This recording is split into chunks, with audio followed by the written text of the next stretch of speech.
காவலன் அதான் நீரண்டு காலை வைத்தோம் உள்ளது.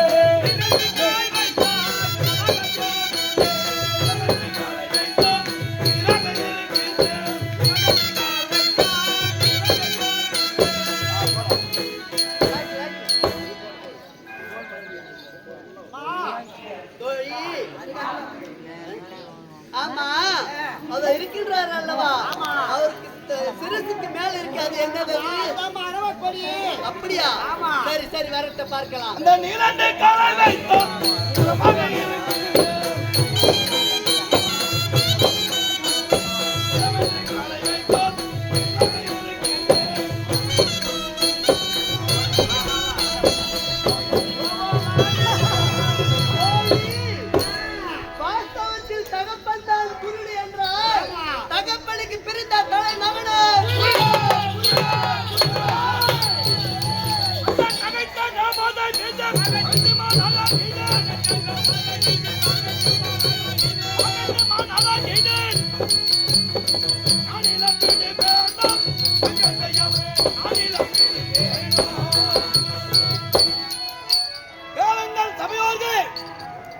கைப்பற்றி நகைத்தாலே மேல் மாடில் இருந்து கொண்டு தகப்பந்தான் குருடன் தலப்பிள்ளையும் குடோ குடோ என்று நகைத்தாலே நாளைய தினத்தில் அவளை இதே போன்று அவமானம் செய்யவில்லை என்றால் என்னுடைய பெயர் துரியோதனன், இதுவே சத்தியம்.